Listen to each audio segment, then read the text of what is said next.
Hi అండి, welcome back to శ్రీలతావ్లాగ్స్. ఈరోజు నేను మరొక రెసిపీతో మీ ముందుకు వచ్చేసాను. అదేంటంటే నాటుకోడి గుడ్ల సేరు ఫ్రై అండి. అది ఎలాగో ఈరోజు మన వీడియోలో చూసేద్దాం. ఆలస్యం చేయకుండా let's start the video. Okay అండి, మనం స్టవ్ ఆన్ చేసుకుందాము. ప్యాన్ పెట్టుకొని ఆయిల్ వేసుకుందాము.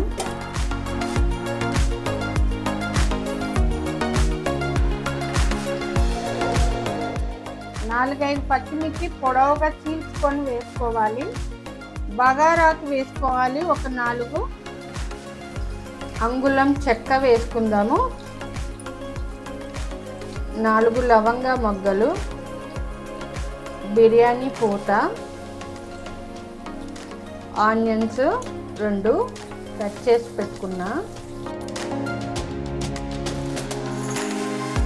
ఇప్పుడు ఇవి కొంచెం ఉల్లిపాయలు మెత్తపడేంత వరకు ఫ్రై చేసుకోవాలి.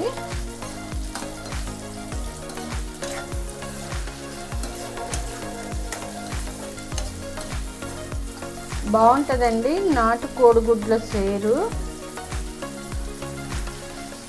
చాలా టేస్టీగా ఉంటుంది. 1 స్పూన్ అంతా అల్లం వెల్లుల్లి పేస్ట్ వేసుకుందాము.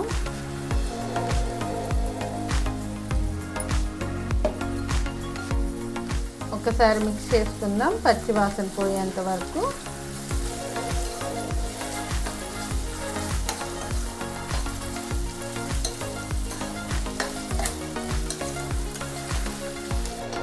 వన్ స్పూన్ అంతా పసుపు,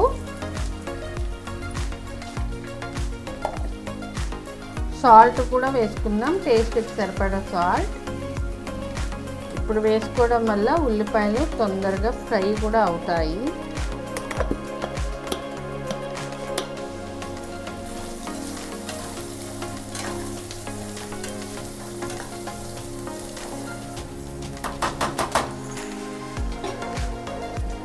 చూద్దాము ఒకసారి. చూడండి, ఫ్రై అయినాయి ఉల్లిపాయలు. ఇప్పుడు మనం ఇవి నాటుకోడి గుడ్లు సేర్లు మెల్లగా ఇందులో వేసుకోవాలి, పగిలిపోకుండా.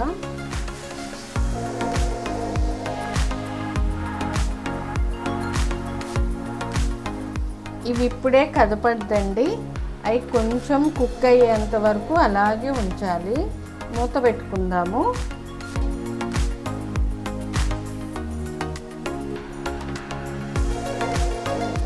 చూద్దాము ఒకసారి.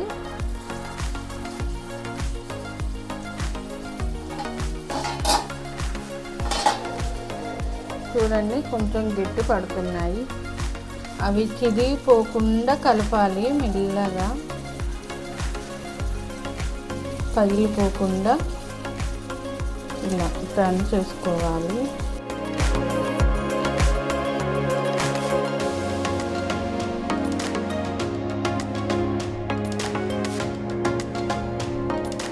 చూద్దాము.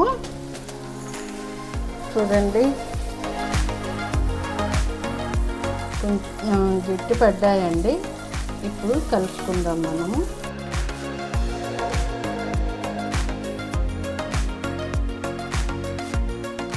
అవి ఉడికాయంటే ఊడిపోతాయి.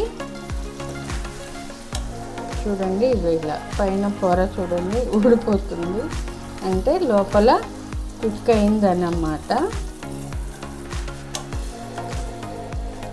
టేస్ట్కి సరిపడా కారం వేసుకుందాము.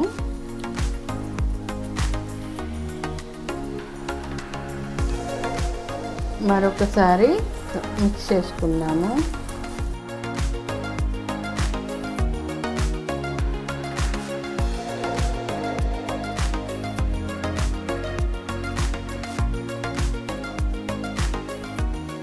మూత పెట్టుకుందాము. చూద్దాము.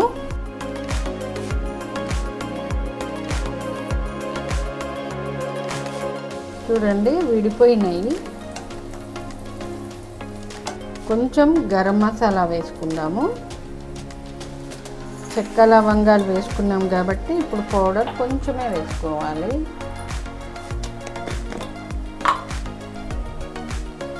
ఫ్రై చేసి పెట్టుకున్న ధనియాల పొడి కూడా వేసుకుందాము. ఇది కూడా కొంచెం కొత్తిమీర కూడా వేసుకుందాము.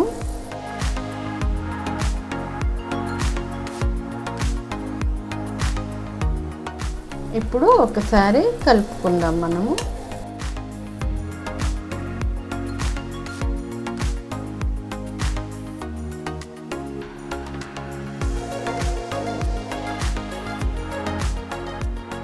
ఓకే అండి, చూసేసారు కదా, నాటుకోడి గుడ్ల సేరు ఫ్రై రెడీ అయిపోయిందండి. ఎంతో టేస్టీగా ఉంటుందండి. ఒకసారి మీరు కూడా ఇంట్లో ట్రై చేయండి. ఎలా వచ్చిందో నాకు కామెంట్ బాక్స్లో కామెంట్ పెట్టండి.